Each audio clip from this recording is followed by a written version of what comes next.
voice a little high.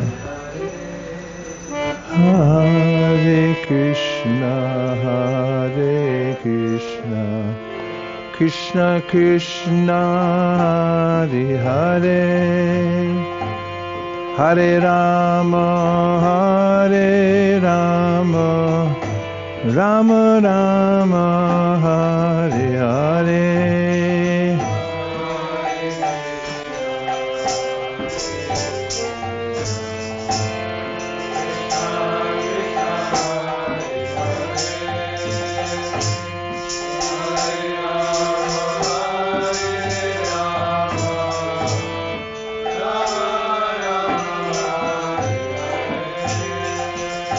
Hare Krishna, Hare Krishna, Krishna Krishna, Hare Hare, Hare Rama, Hare Rama, Rama Rama, Hare Hare.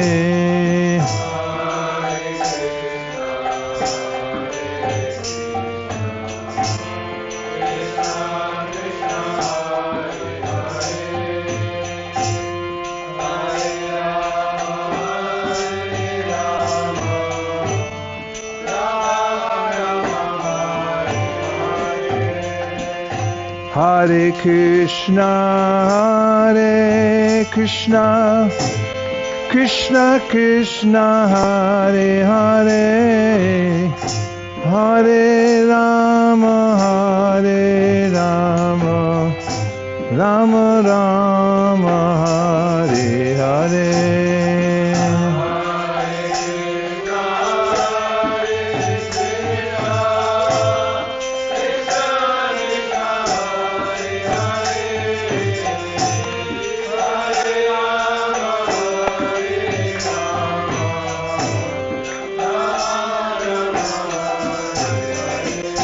Hare Krishna, Hare Krishna, Krishna Krishna, Hare Hare, Hare Rama, Hare Rama, Rama Rama, Hare Hare.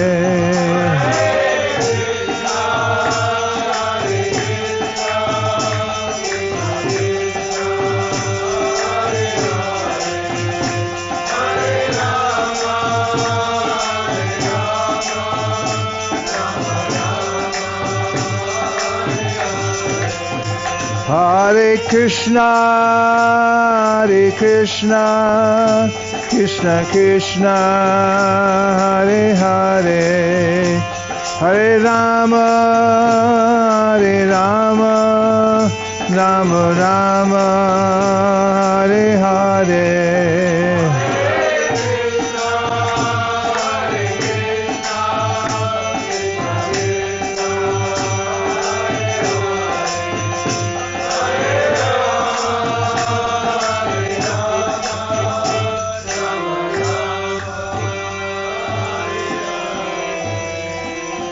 Jai Go Premanande, Hari Hari Bo.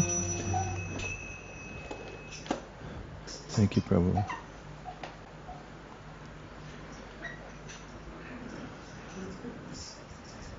Jai Jai Shri Chaitanya Jaya Nityananda.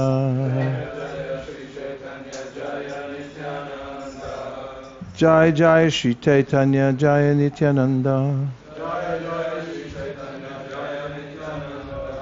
Jai Advaita Chandra Jai Gaura Bhakta Vrinda. We're continuing with our reading of the Sri Chaitanya Charitamrita.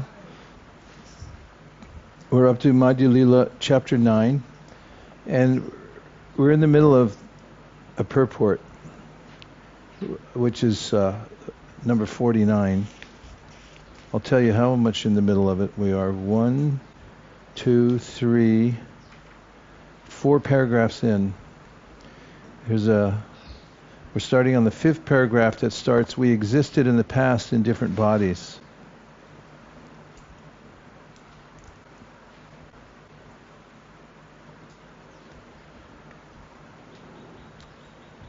Om Jnana-timirandasya Jnananjana Shalakaya Chakshur Unviditam Dena Tasmai Shri Gurave Namaha. Nama Om Vishnu Padaya Krishna Prishtaya Bhutale Srimate Bhaktivedanta Swaminiti Namane Namaste Saraswate Deve Gauravani Prasharine Nirvishesha Shunyavadi Paschatyatesh. We existed in the past in different bodies, and after the annihilation of this body, we shall exist in another body. The principle of the soul is eternal, and it exists in this body or in another body. Even in this lifetime, we experience existence in a child's body, a youth's body, a man's body, and an old body. After the annihilation of the body, we acquire another body. The Buddhist cult also accepts the philosophy of transmigration, but the Buddhists do not properly explain the next birth. There are 8,400,000 species of life, and our next birth may be in any one of them. Therefore, this human body is not guaranteed. According to the Buddhist fifth principle, Lord Buddha is the only source for the attainment of knowledge. We cannot accept this, for Lord Buddha rejected the principles of Vedic knowledge. One must accept a principle of standard knowledge because one cannot attain the absolute truth simply by intellectual speculation. If everyone is an authority, or if everyone accepts his own intelligence as the ultimate criterion, as is presently fashionable, the scriptures will be interpreted in many different ways, and everyone will claim that his own philosophy is supreme. This has become a very great problem, and everyone is interpreting scripture in his own way and setting up his own basis of authority. Yata mat tata pat. Not everybody and anybody is trying to establish his own theory. Now everybody and anybody is trying to establish his own theory as the ultimate truth. The Buddhists theorize that annihilation or nirvana is the ultimate goal. Annihilation applies to the body.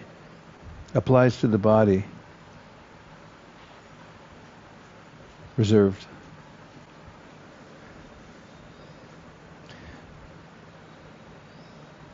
Annihilation applies to the body, but the spirit soul transmigrates from one body to another. If this were not the case, how can so many multifarious bodies come into existence?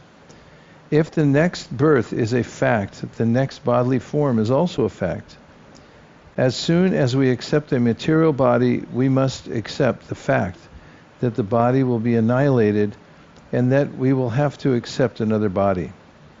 If all material bodies are doomed to annihilation, we must obtain a non-material body or a spiritual body, if we wished the next birth to be anything but false. How the spiritual body is attained is explained by Lord Krishna in the Bhagavad Gita 4:9. Janma karma cha me divyam evam yo veti tatvata tyakva deham punarjanma naiti mameti sorjuna. One who knows the transcendental nature of my appearance and activities does not, upon leaving the body, take his birth again in this material world, but attains my eternal abode, O Arjuna. This is the highest perfection. To give up one's material body and not accept another, but to return home back to Godhead. It is not that perfection means one's existence becomes void or zero. Existence continues, but if we positively want to annihilate the material body, we have to accept the spiritual body, otherwise there can be no eternality for the soul.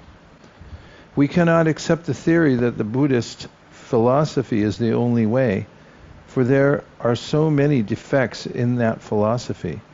A perfect philosophy is one that has no defects, and that is Vedanta philosophy. No one can point out any defects in Vedanta philosophy, and therefore we can conclude that Vedanta is the supreme philosophical way of understanding the truth. According to the Buddhist cult, the Vedas are compiled by ordinary human beings. If this were the case, they would not be authoritative. From the Vedic literatures, we understand that shortly after the creation, Lord Brahma was instructed in the Vedas. It is not that the Vedas were created by Brahma, although Brahma is the original person in the universe. If Brahma did not create the Vedas, but he is acknowledged as the first created being, wherefrom did Vedic knowledge come to Brahma? Obviously, the Vedas did not come from an ordinary person born in this material world. According to Srimad Bhagavatam, Teni Brahma Hridaya Adi Kavaye, after the creation, the Supreme Person imparted Vedic knowledge within the heart of Brahma. There was no person in the beginning of the creation other than Brahma, yet he did not compile the Vedas. Therefore, the conclusion is that the Vedas were not compiled by any created being. Vedic knowledge was given by the Supreme Personality of Godhead, who created this material world. This is also accepted by Shankaracharya, although he is not a Vaishnava. It is stated that mercy is one of the qualities of a Buddhist, but mercy is a relative thing. We show our mercy to a subordinate or to one who is suffering more than ourselves. However, if there is a superior person present, the superior person cannot be the object of our mercy. Rather, we are objects for the mercy of the superior person. Therefore, showing compassion and mercy is a relative activity. It is not the absolute truth. Apart from this, we also must know what actual mercy is. To give a sick man something forbidden for him to eat is not mercy. Rather, it is cruelty. Unless we know what mercy really is, we may create an undesirable situation. If we wish to show real mercy, we will preach Krishna consciousness in order to revive the lost consciousness of human beings, the living entity's original consciousness. Since the Buddhist philosophy does not admit the existence of the spirit soul, the so-called mercy of the Buddhists is defective. 50. The teacher of the Buddhist cult set forth the 9 principles, but Sri Chaitanya Mahaprabhu broke them to pieces with his strong logic. All mental speculators and learned scholars were defeated by Sri Chaitanya Mahaprabhu, and when the people began to laugh, the Buddhist philosophers felt both shame and fear. Purport: these philosophers were all atheists, for they did not believe in the existence of God. Atheists may be very expert in mental speculation and may be so-called great philosophers, but they can be defeated by a Vaishnava firmly situated in his conviction and God consciousness. Following in the footsteps of Sri Chaitanya Mahaprabhu, all the preachers engaged in the service of ISKCON should be very expert in putting forward strong arguments and defeating all types of atheists. The Buddhists could understand that Lord Sri Chaitanya Mahaprabhu was a Vaishnava, and they returned home very unhappy. Later, however, they began to plot against the Lord. Having made their plot, the Buddhists brought a plate of untouchable food before Lord Sri Chaitanya Mahaprabhu and called it Mahaprasadam. Purport: the word apavitra anna refers to food that is unacceptable for a Vaishnava. In other words, a Vaishnava cannot accept any food offered by an Avaishnava in the name of Mahaprasadam. This should be a principle for all Vaishnavas. When asked, what is the behavior of a Vaishnava? Sri Chaitanya Mahaprabhu replied, a Vaishnava must avoid the company of an Avaishnava, asat. The word asat refers to an Avaishnava, that is, one who is not a Vaishnava. Asat sankatyag a Vaishnava achar. A Vaishnava must be very strict in this respect and should not at all cooperate with an Avaishnava. If an Avaishnava offers food in the name of Mahaprasadam, it should not be accepted. Such food cannot be prasadam because an Avaishnava cannot offer anything to the Lord. Sometimes preachers in the Krishna conscious movement have to accept food in a home where the householder is an Avaishnava. However, if this food is offered to the deity, it can be taken. Ordinary food cooked by an Avaishnava should not be accepted by a Vaishnava. Even if an Avaishnava cooks food without fault, he cannot offer it to Lord Vishnu, and it cannot be accepted as Mahaprasadam.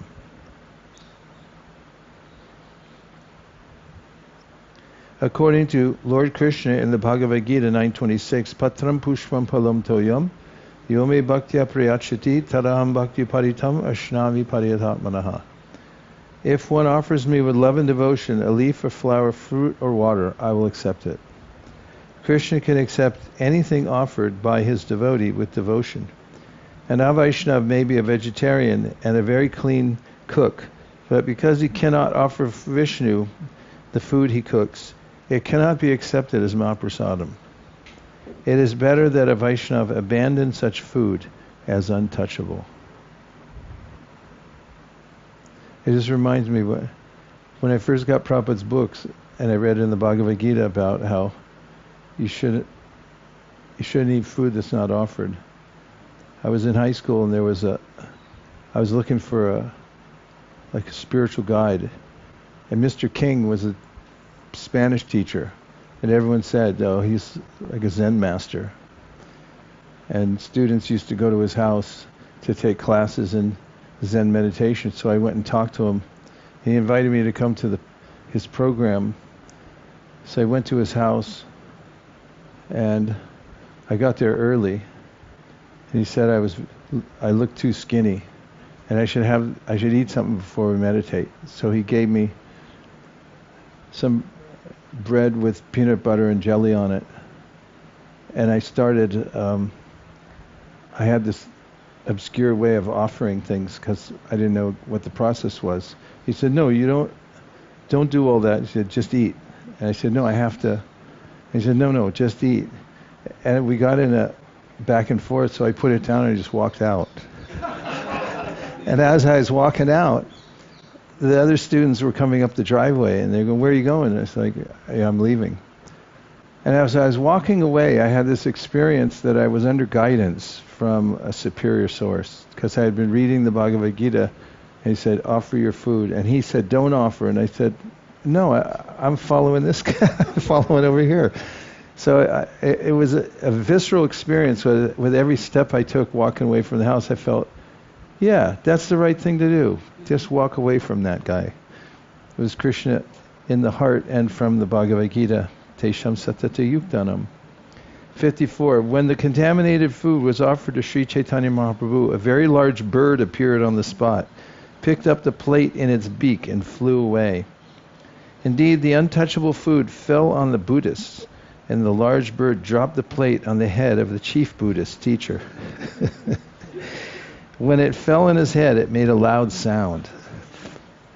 The plate was made of metal, and when its edge hit the head of the teacher, it cut him, and the teacher immediately fell to the ground unconscious. When the teacher fell unconscious, his Buddhist disciples cried aloud and ran to the lotus feet of Sri Chaitanya Mahaprabhu for shelter. They all prayed to Lord Sri Chaitanya Mahaprabhu, addressing him as the Supreme Personality of Godhead himself, and saying, "Sir, please excuse our offense. Please have mercy upon us and bring our spiritual master back to life." The Lord then replied to the Buddhist disciples, "You should all chant the names of Krishna and Hari very loudly near the ear of your spiritual master. By this method, your spiritual master will regain his consciousness." Following Sri Chaitanya Mahaprabhu's advice, all the Buddhist disciples began to chant the holy name of Krishna congregationally. When all the disciples chanted the holy names Krishna, Rama, and Hari, the Buddhist teacher regained consciousness and immediately began to chant the holy name of Lord Hari. Purport: Srila Bhaktisiddhanta Saraswati Thakur comments that all the Buddhist disciples were actually initiated by Sri Chaitanya Mahaprabhu into the chanting of the holy name of Krishna, and when they chanted, they actually became different persons. At that time, they were not Buddhists or atheists, but Vaishnavas. Consequently, they immediately accepted Sri Chaitanya Mahaprabhu's order. Their original Krishna consciousness was revived, and they were immediately able to chant Hare Krishna and begin worshipping the Supreme Lord Vishnu. It is the spiritual master who delivers the disciple from the clutches of Maya by initiating him into the chanting of the Hare Krishna Mahamantra. In this way, a sleeping human being can revive his consciousness by chanting Hare Krishna, Krishna Krishna, Hare Hare, Hare Rama, Rama Rama, Hare Hare. In other words, the spiritual master awakens the sleeping living entity to his original consciousness so that he can worship Lord Vishnu. This is the purpose of Diksha, or initiation. Initiation means receiving the pure knowledge of spiritual consciousness. One point to note in this regard is that the spiritual master of the Buddhists did not initiate his disciples. Rather, his disciples were initiated by Sri Chaitanya Mahaprabhu, and they in turn were able to initiate their so-called spiritual master. This is the parampara system. The so-called spiritual master of the Buddhists was actually in the position of a disciple, and after his disciples were initiated by Sri Chaitanya Mahaprabhu, they acted as his spiritual masters. This was possible only because the disciples of the Buddhist Acharya, received the mercy of Lord Sri Chaitanya Mahaprabhu. Unless one is favored by Sri Chaitanya Mahaprabhu in the disciplic succession, one cannot act as a spiritual master. One should take the instructions of Sri Chaitanya Mahaprabhu, the spiritual master of the whole universe, to understand how one can become a spiritual master and a disciple.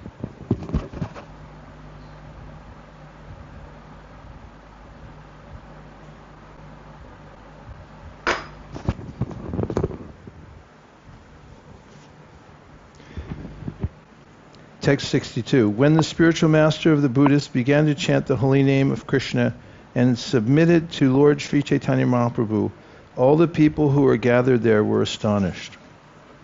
Sri Chaitanya Mahaprabhu, the son of Shachi Devi, then suddenly and playfully disappeared from everyone's sight, and it was impossible for anyone to find him.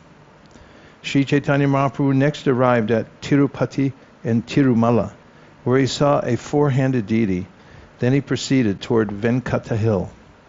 Srila Bhaktisiddhanta Saraswati has actually described the chronological order of Lord Chaitanya Mahaprabhu's visit.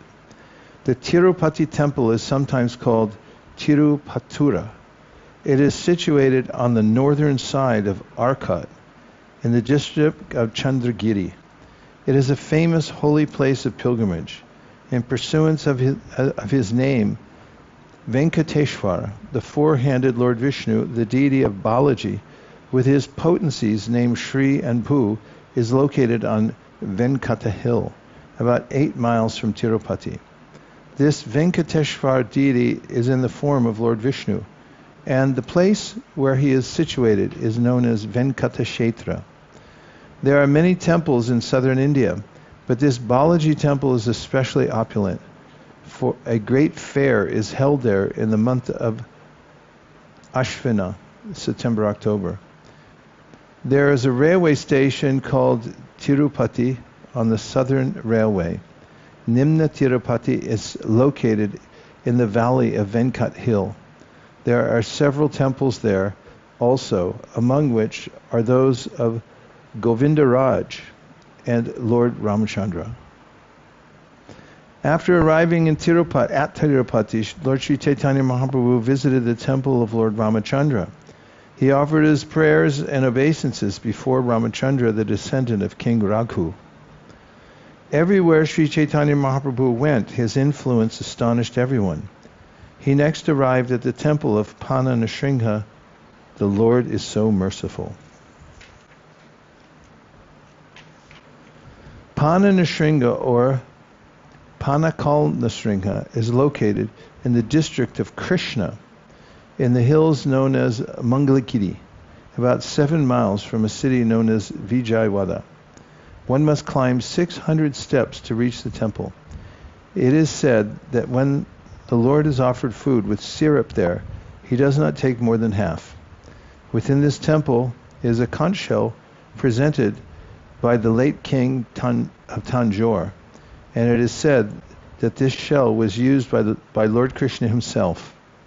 During the month of March, a great fair takes place in this temple. In great ecstatic love, Sri Chaitanya Mahaprabhu offered obeisances and prayers unto Lord Nrsimha. The people were astonished to see Lord Chaitanya's influence.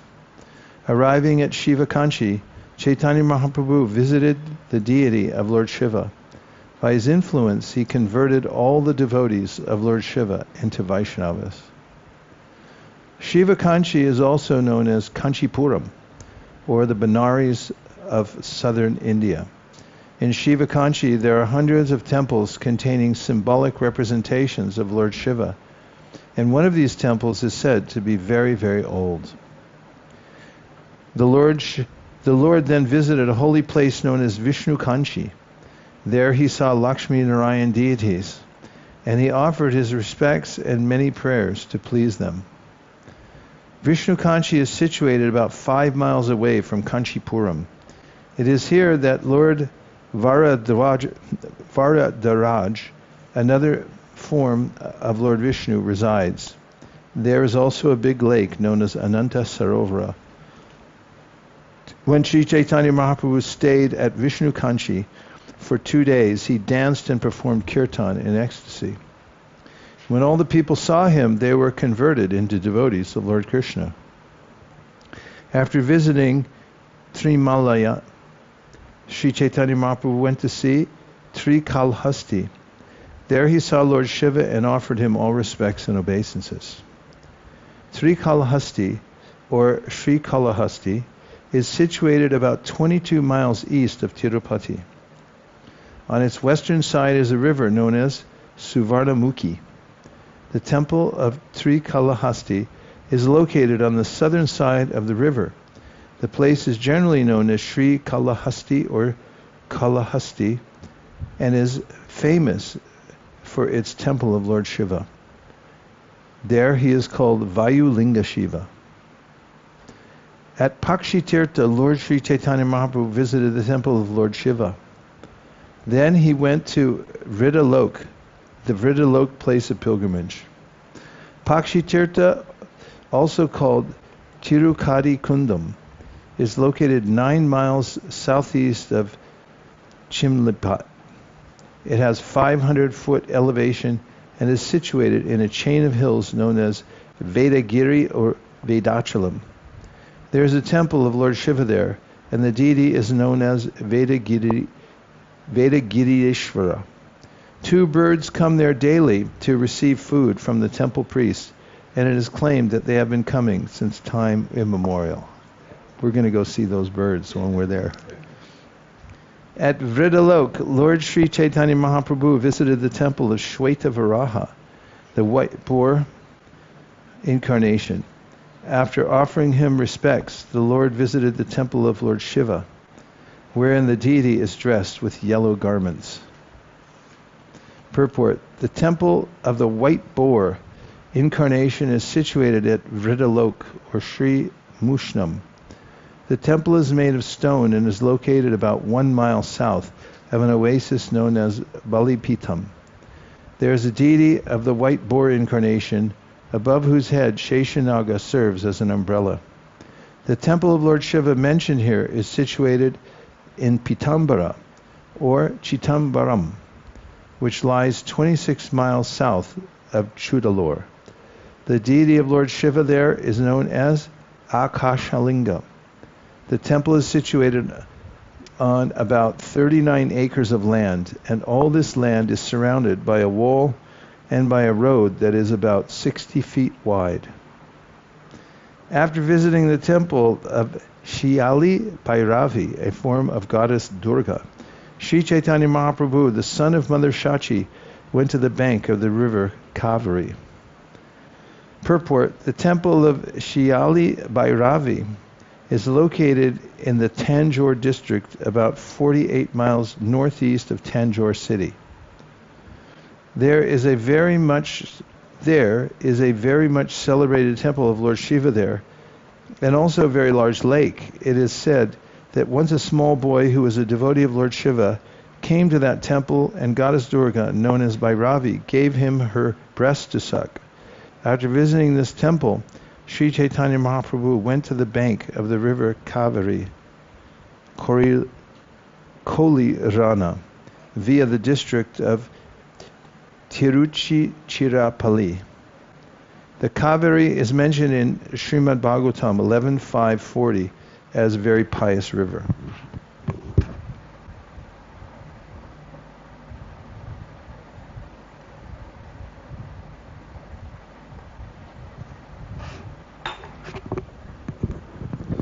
The Lord then visited a place known as Go Samaj, where he saw Lord Shiva's temple.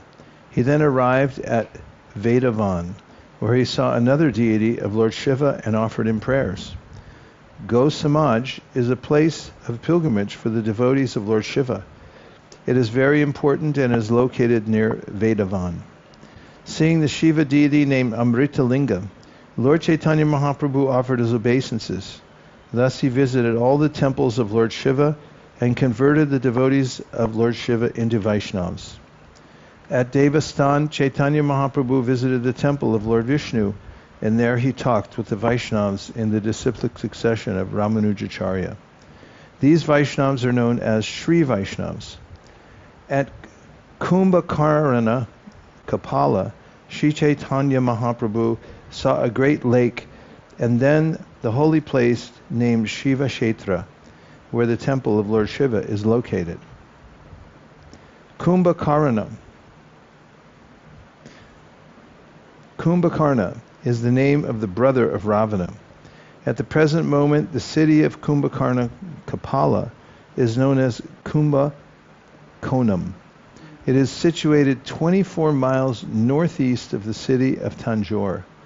There are 12 temples of Lord Shiva located at Kumbhakonam, as well as 4 Vishnu temples and 1 temple of Lord Brahma. Shiva Kshetra within the city of Tanjore is situated near a big lake known as Shiva Ganga. At this place is a large temple of Lord Shiva known as Brihatishvara Shiva Mandir. After visiting the holy place named Shiva Kshetra, Chaitanya Mahaprabhu arrived at Papanashana and there saw the temple of Lord Vishnu. Then he finally reached Sri Rangashetra.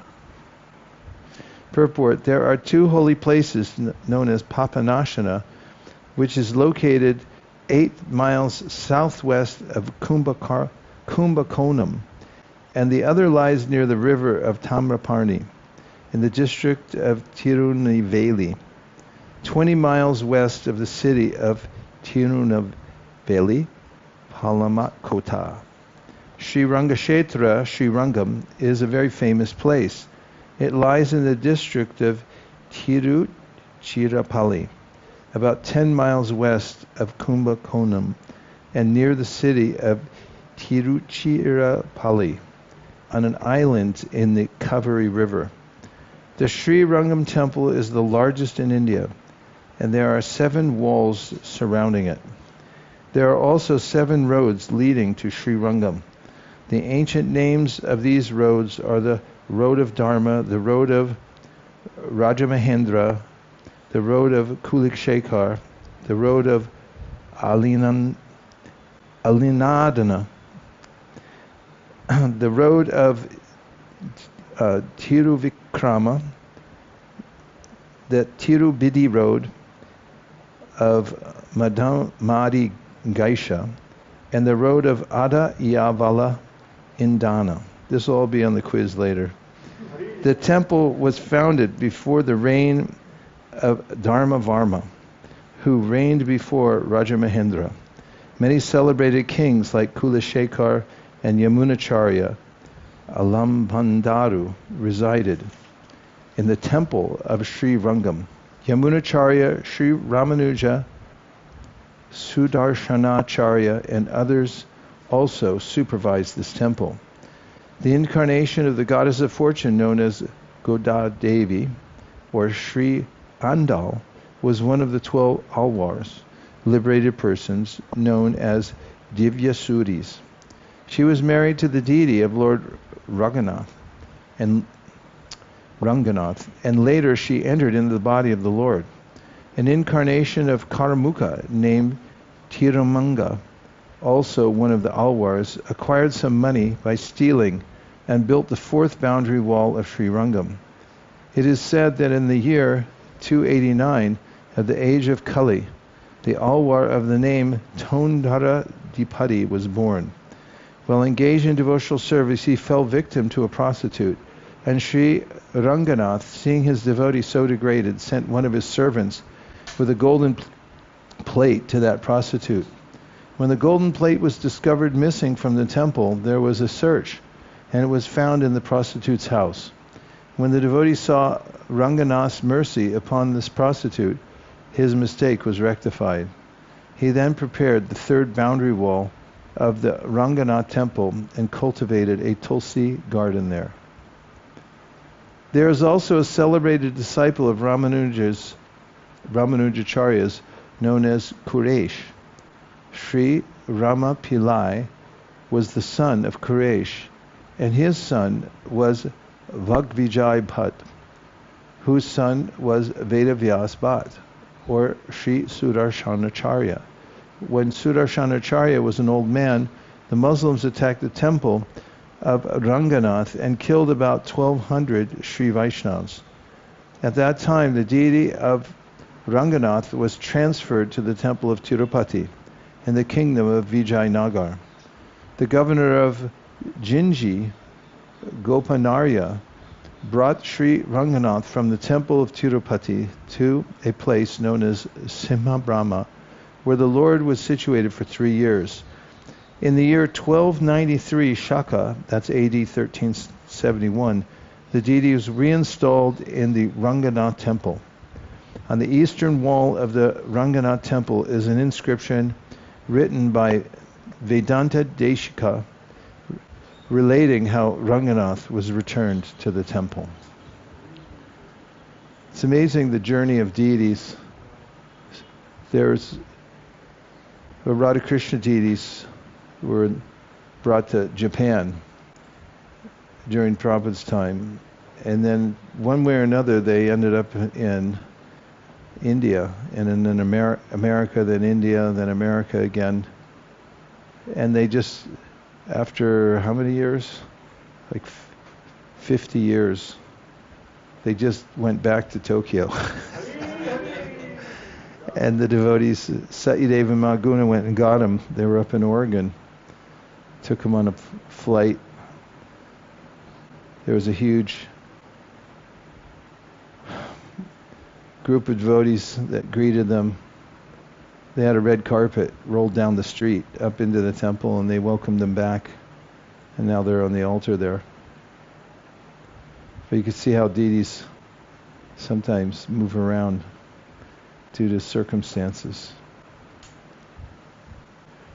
At ISV, our deities have such a history too. Like the Lakshmi and Shringa deities that we have.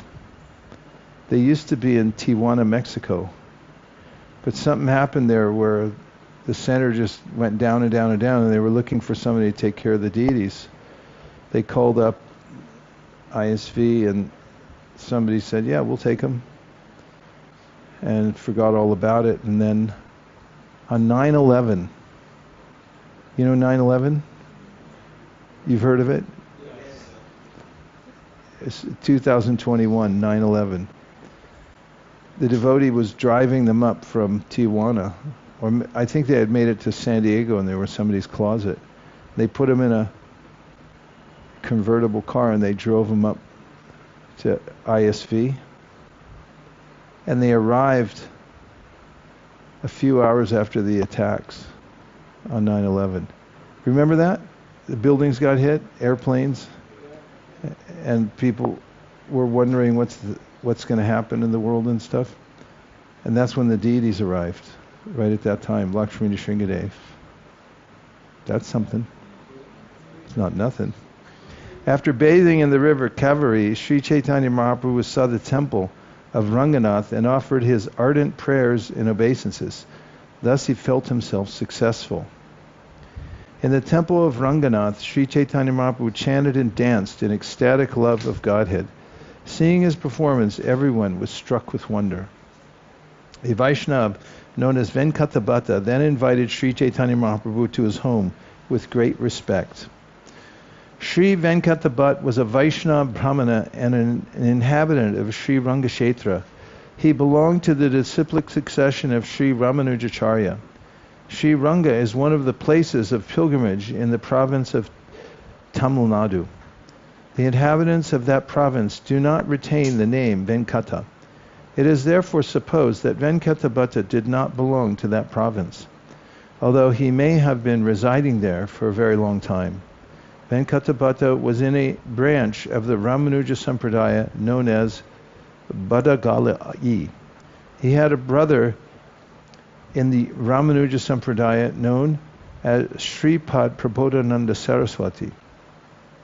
The son of Venkata was later known in the Gaudiya Sampradaya as Gopal Bhatta Goswami, and he established the Radharaman temple in Vrindavan. More information about him may be found in the book known as Bhakti Ratnakara by Narahari Chakravarti.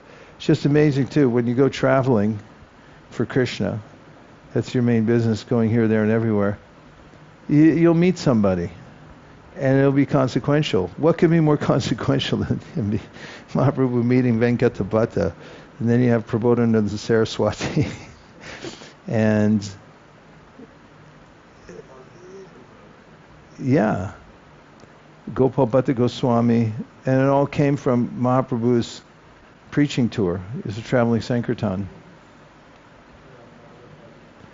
It's Lord Chaitanya's arrangement when we go somewhere and you don't know who you're going to meet, but you meet somebody, they become a devotee, they change the world.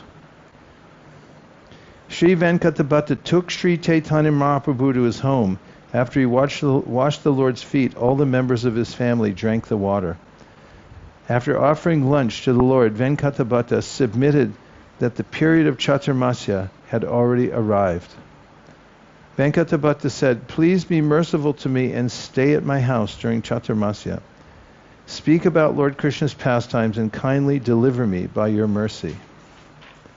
Sri Chaitanya Mahaprabhu remained at the house of Venkata for 4 continuous months. The Lord passed his days in great happiness, enjoying the transcendental mellow of discussing Lord Krishna's pastimes. While there, Sri Chaitanya Mahaprabhu took his bath in the river Kaveri and visited the temple of Sri Ranga. Every day the Lord also danced in ecstasy. The beauty of Lord Chaitanya's body and his ecstatic love of God were witnessed by everyone. Many people used to come see him, and as soon as they saw him, all their unhappiness and distress vanished. Many hundreds of thousands of people from various countries came to see the Lord, and after seeing him, they all chanted the Hare Krishna Mahamantra. Indeed, they did not chant anything but the Hare Krishna Mahamantra, and all of them became Lord Krishna's devotees. Thus, the general populace was astonished. Krishna nam bina keha nahi kahi ar. Shabe Krishna bhakta hoila loke chamatkar. Krishna nam bina, without chanting Hare Krishna mantra, Mahamantra, anyone nahi. They didn't chant anything but the Hare Krishna Mahamantra after seeing the Lord. Ooh. It was 3:59 anyway, wasn't it? Yeah? We're 4 pages away from yesterday's marker. All the Vaishnava Brahmanas residing at Sri Rangashetra invited the Lord to their homes. Indeed, he had an invitation every day. Each day the Lord was invited by a different Brahmana, but some of the Brahmins did not get the opportunity to offer him lunch because the period of Chaturmasya had come to an end. In the holy place of Sri Rangashetra, a Brahmana Vaishnava used to visit the temple daily and recite the entire text of Bhagavad Gita. The Brahmana regularly read the 18 chapters of the Bhagavad Gita in great transcendental ecstasy. But because he could not pronounce the words correctly, people used to joke about him. Due to his incorrect pronunciation, people sometimes criticized him and laughed at him, but he did not care. He was full of ecstasy due to reading the Bhagavad Gita and was personally very happy. While reading the book, the Brahmana experienced transcendental bodily transformations. The hairs of his body stood on end, tears welled up in his eyes, and his body trembled and perspired as he read. Seeing this, Sri Chaitanya Mahaprabhu became very happy. Purport: although the Brahmana could not pronounce the words very well due to illiteracy, he still experienced ecstatic symptoms while reading the Bhagavad Gita. Sri Chaitanya Mahaprabhu was very pleased to observe these symptoms, and this indicates that the Supreme Personality of Godhead is pleased by devotion, not by erudite scholarship. Even though the words were imperfectly pronounced, Sri Chaitanya Mahaprabhu, Lord Krishna himself, did not think this very serious. Rather, the Lord was pleased by the bhava, devotion. And Srimad Bhagavatam 1.5.11, this is confirmed. Tadvag visargo janataga viplavo yasmin prati shlokam abhadyavatyapi namanyanantasya yashon kitani yad shinvanti gayanti grananti sadava. On the other hand, that literature which is full of descriptions of the transcendental glories of the name, fame, forms, and pastimes of the unlimited Supreme Lord is a different creation, full of transcendental words directed toward bringing about a revolution in the impious lives of this world's misdirected civilization. Such transcendental literatures, even though imperfectly composed, are heard, sung, and accepted by purified men who are thoroughly honest. The purport to this verse may be considered for further information on the subject. Sri Chaitanya Mahaprabhu asked the Brahmana, "My dear sir, why are you in such ecstatic love? Which portion of Bhagavad Gita gives you such transcendental pleasure?" The Brahmana replied, "I am illiterate and therefore do not know the meaning of the words. Sometimes I read the Bhagavad Gita correctly and sometimes incorrectly.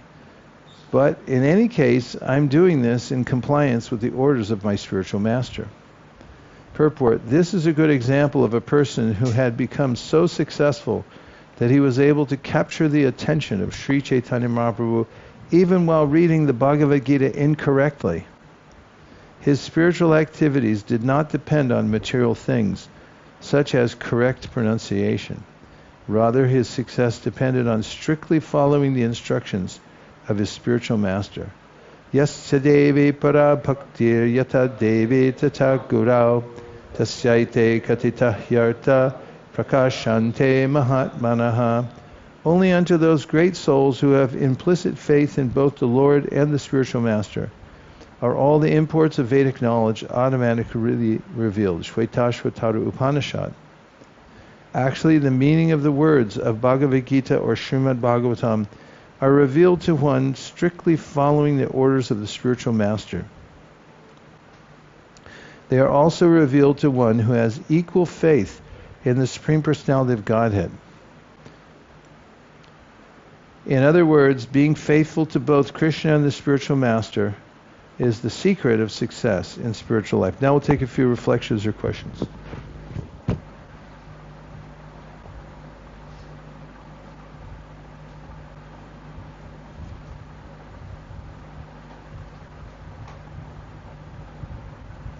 Mukadabin, and then Devavrata, and then for the outside people's party. Maharaj, I just noticed Lord Sri Chaitanya Mahaprabhu went to so many Lord Shiva's temple, but there is no description of how did he converted them, or any philosophical discussion he had with them, or what was his method. So I had two questions. First of all, why he went to so many Shiva's temples? Second, is there any description of what was the method he had? It was alluded to in the purport of the section about the Buddhists. And there were a few descriptions previously that were summaries saying that for those who were not followers of the Vedic process, he defeated them by logic. As was the case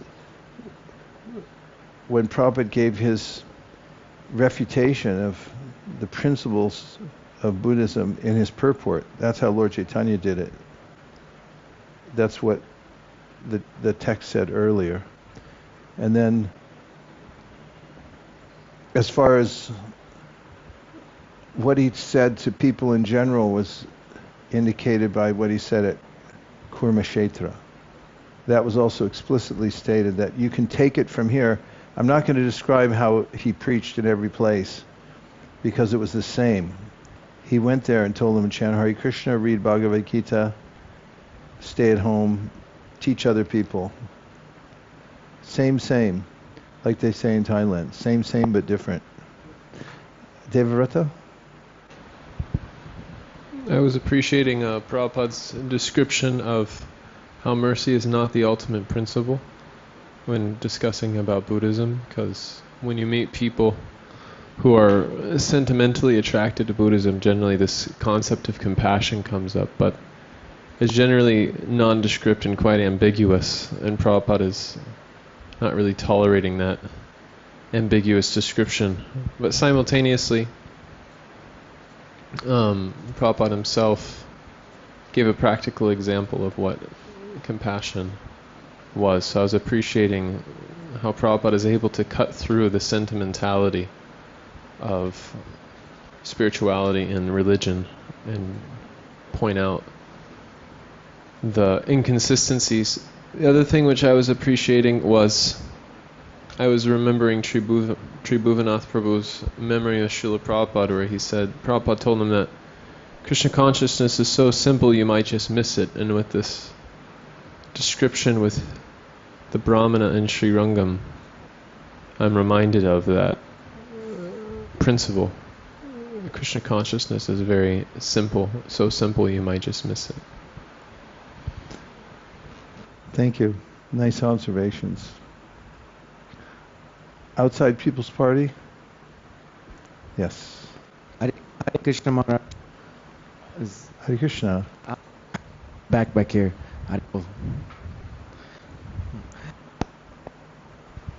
Haribol. A question arose in my mind. Why Sri Chaitanya Mahaprabhu was visiting the Mahadev temples and Durga temples and seemingly setting an example, or maybe he wasn't setting an example, and why do we not necessarily visit these temples as contemporary Vaishnavas? Why don't you visit the temples? I have been to some temples, like for example in Navadvip, visiting the Brahmatala temple. It's quite nice. And I see. But I'm just wondering why is like we go on parikrama with groups of devotees and stuff, and we generally don't visit these temples. I was just wondering. Well, we're going to go see them. We're going in December to South India, and we'll definitely go to as many as we can. Well, to the principle, Prabhupada explains this. Demigods are servants of the Lord. We say it's an offense to consider the names of demigods to be equal to or independent of the name of Lord Vishnu. We may miss the second one. They're not independent of the names of Lord Vishnu. They're great servitors of the Lord. What to speak of Shiva? Vaishnavanam Tam Shambhu. And if you go to Sanatana Goswami's Bhajakutir, you'll find that it was right next to Shiva Lingam. That's where he worshipped. And when we come to Vrindavan, we're supposed to enter in by taking the blessings of Lord Shiva, who protects the Dham, great servant of the Lord, to enter into Sri Vrindavan. The gopis worshipped Katyayani. Why? To get Krishna as their husband.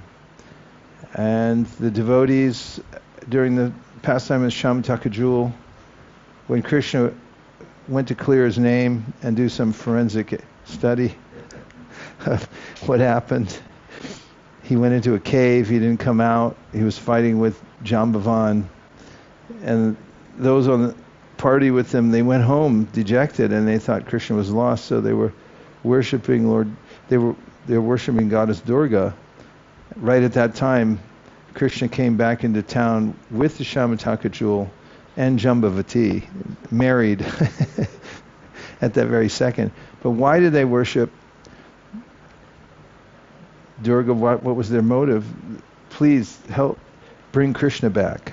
And why did the gopis, gopi girls, worship Katyayani? They said, we just want to marry Krishna. So Prabhupada points out that it's the taboo aspect of worshiping the demigods is when you think that they're independent from Krishna.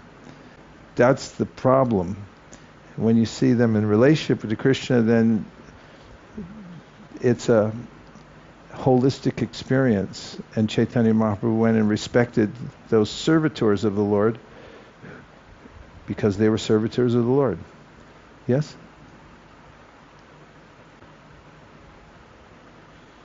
In relationship to this, there's this anecdote of Bhaktisiddhanta Saraswati Thakur in Assam. There's a very famous deity of Durga in Assam.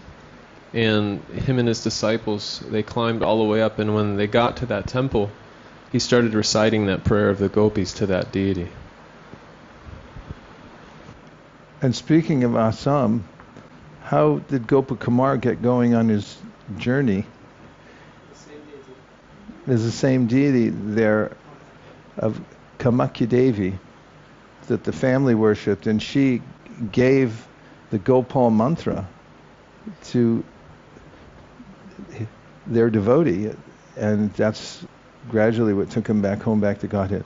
So just giving this kind of evidence, the mood is not that we go to demigods and we pray to them independent of Krishna, but we go to them and see them as servitors of the Lord, and out of respect of their service to Krishna, then we follow in the footsteps of Lord Chaitanya Mahaprabhu and visit in that way.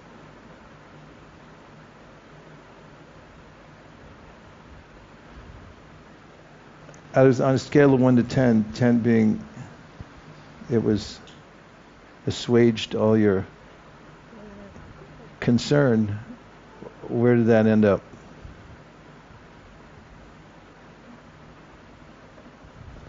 One means that you're completely dissatisfied. I am. And worse than before. Maharaj, I'm a 11. Aw, isn't he sweet? Okay, thank you. All right, let's see who else. Guru Maharaj, we have Vamsuli Prabhu. Vamsuli, yeah. Achintya Chaitanya He's Prabhu. from South India. And Go ahead. Pavitra Renu Mataji, and then we have some online, and Vaishnavi Mataji as well. Quite a few. Hare Krishna, Guru Maharaj. Mangal Bhakti and I, we were discussing about this specific guidance that Srila Prabhupada gives on step by step how to defeat the Buddhist philosophy. And this reminds us of the words that Srila Prabhupada's books are the law books for the next 10,000 years, that often quoted statement. And for preachers, everything is in the books. We don't have to look elsewhere to preach the philosophy of Krishna consciousness. This is proof of that. Thank you very much. Thank you. Yeah, it's a revelation when you actually read Prabhupada's books that there's a lot more in it than you could have imagined. Okay, there was two more. Please Hare go Krishna. ahead. Hare Krishna. This reference that 1,000 Vaishnavas were killed, which came up earlier in Srirangam. So in the Sri Vaishnava tradition, they hold it that these Vaishnavas were massacred by the invaders due to their committing Vaishnava aparadh. I just wanted to just mention it. That's all, just as a point of information. I see. So don't commit Vaishnava aparadh. I mean, there's always some backstory. When we read Krishna Leela and we find the sons of Devaki killed successfully the first 6, we may wonder what kind of Leela is this and where's Krishna in all this. But then when we find out that they had been cursed to take birth there, they were purified, they came back and got the mercy of Devaki and Krishna and Balaram and so forth. Okay, there was one more. Thank you, Prabhu, for that. Where's that from?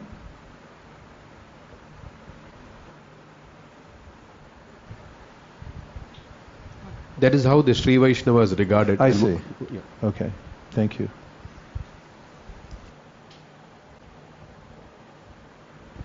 Hare Krishna Maharaj.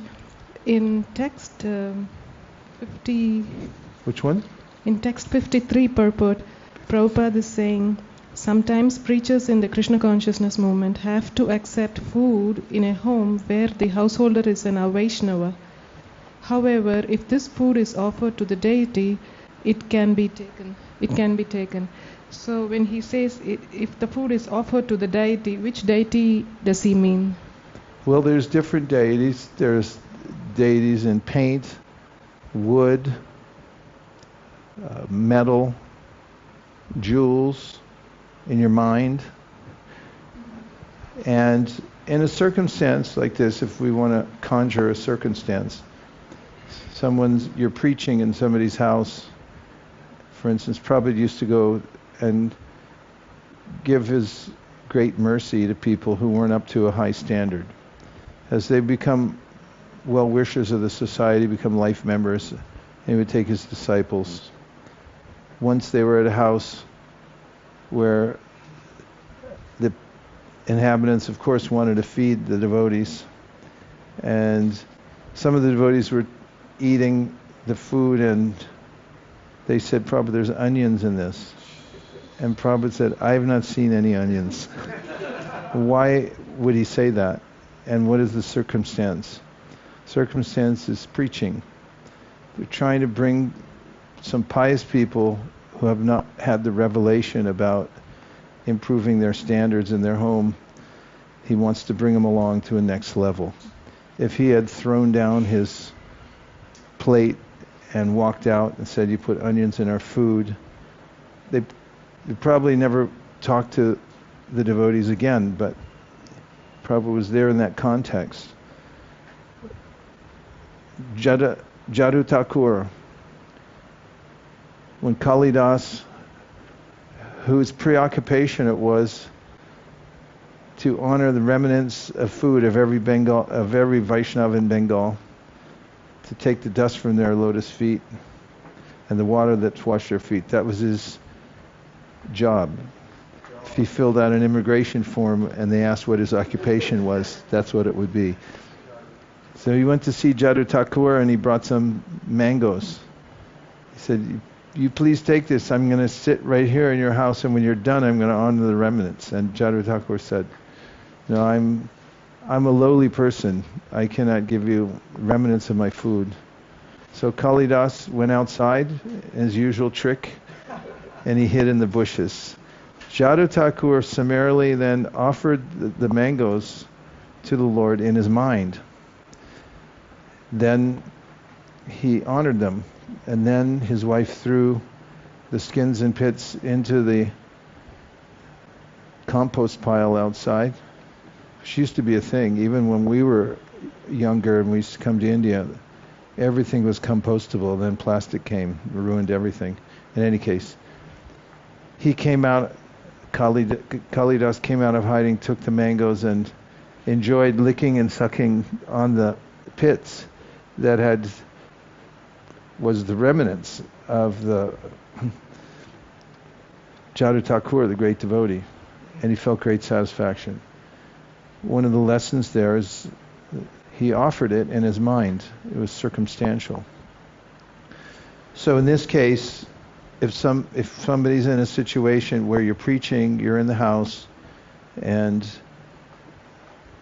if the food's cooked by Vaishnavas, for instance, a likely scenario would be you're in the house of some pious people, they have some cook, and they're cooking back there. And that's what it would mostly look like.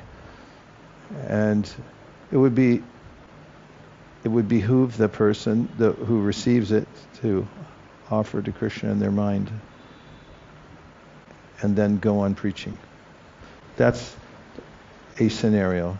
Mahendra Prabhu? Okay. Is there more? On that point, Prabhupada in the next sentence actually said that even if somebody is vegetarian and clean and cooks it nicely, it cannot be offered. So I guess the explanation is, well, for again the circumstances, if you're preaching and then it can be offered because that's what you can do and for the higher purpose. But if it is like, let's say you're in relatives or parents or somewhere again, but it's not for preaching, and then you have to do something. Again, the food is vegetarian, cooked by your mother or something. What do you do? I already gave the ultimate quote a few days ago, which caused some controversy. But the principle of preaching was there. It's not, Prabhupada said, and I gave the evidence from another quote, which is, when you're preaching, there's no rules. But then Prabhupada said, don't take it. Don't take advantage of that. But if that's what you're doing, you're preaching, and you're in a situation where you are preaching and that comes up, then it's not that we're a stickler for that particular rule. 1 to 10? 10, okay. Anything else? Yes, a follow-up question, and then... Maharaj, sometimes they say, like, oh, we offer the food to the deities already, to our deities already. Who says? Like the host. Well, who's the host? But a Vaishnava host. Why'd you go there? Because we were invited for something. For preaching? Not really. Well, that's a different matter. If you're preaching and you're going there for that purpose, then that's the intention and so forth. If you're going to somebody's house for merrymaking, and I'm not saying you were going there for merrymaking, I'm just saying if someone was, it's a completely different situation. Like a housewarming function or some social functions happening. Yeah, so in such circumstances, you can ask him to bring you one grape and tell them that at this time of day, due to my astrologer told me I can eat one grape. Please, if you could provide me that, I would deeply appreciate it. And don't eat the bread.